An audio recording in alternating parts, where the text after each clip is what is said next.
A lap down in third will be Gary Scott on the Nissan Skyline. Dick Johnson also on the same lap. And then 1 lap behind them, or 2 laps down on the leader, Peter Brock, and of course Jim Richards. It's again through the top of the mountain.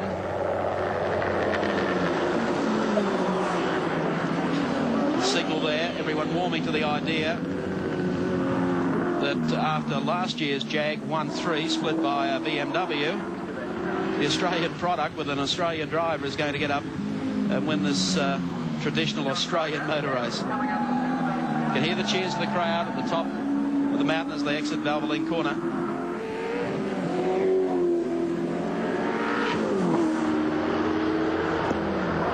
And as he goes down this Conrod Straight, you can be sure that he's keeping a very careful eye on the diff temperature gauge. I think he's almost going cross-eyed trying to look which way he's going and what the temperature is at the moment.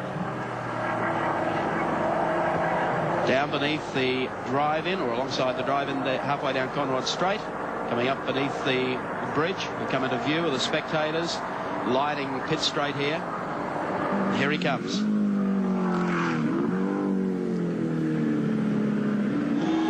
Grice comes out of the corner,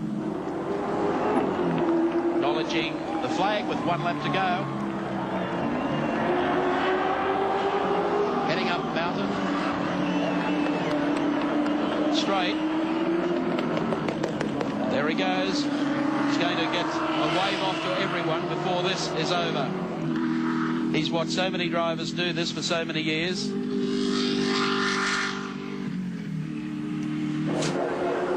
Fans are ready at the top of the mountain as Grice heads up to Bridgestone Corner for the final time. And of course, after the race is over, the cars are pulled straight in at the back of the pits, so you don't really get a chance on a cool-down lap to acknowledge the waves of the crowd. Up to BP Cutting for the final time. The Sydney privateer, Alan Grice, driving Graham Bailey's Chickadee number 2 Commodore V8. Coming up to Toledo Tools Corner, the right-hander. Wait for the reaction of the spectators along the top of the mountain. They love him. Here he comes. Alan Grice, a man who went to Europe this year to try and prove something. He certainly has done that, and he's proved an awful lot more here today. As the fans acknowledge, Gricey coming across the top, out of Castrol Curve, down to the S's. Through Bridgestone Corner. To the dipper for the final time. Now on his way down to the left-hander. And here he comes. Through Valvoline Corner. Nissan Conrod Straight for the final time. You can almost coast home to victory from there. I know how happy he must be, Mike, but I've never seen anybody wave and cruise round on his last lap. He's got 96 seconds in hand, which is probably enough, but I should think it's risking it just a little bit, isn't it? Well, I don't know. 16 years without a result here. He's finished a second and a third. But you could shut the engine off from there and make it all the way down to the checkered flag. Alan Grice leading, 96 seconds clear of Harvey. A long gap back there to Gary Scott. The last corner comes up as Grice in the Chickadee Roadways Commodore V8 hits the last turn, straightens it out. Checkered flag at the ready, and the Aussie privateer, the battler, cracks it for the Hardy 1000 at Mount Panorama, and the crowd has erupted. He's done it.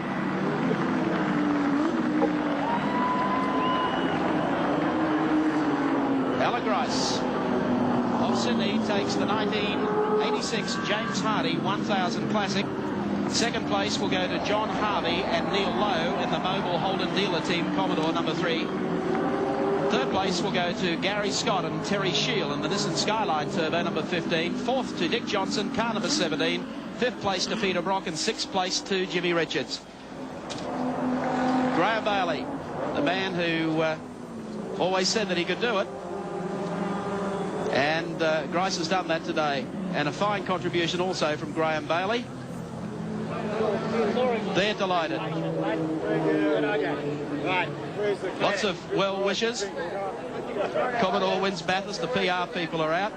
Brock will be very quick to tell them that it was a privately entered Commodore 2.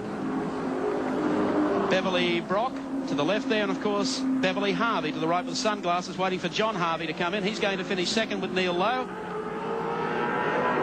They're waiting for him to come across the line. There he goes. Peter Brock going through to complete his last lap, and Harvey is going to pull second place as he goes across.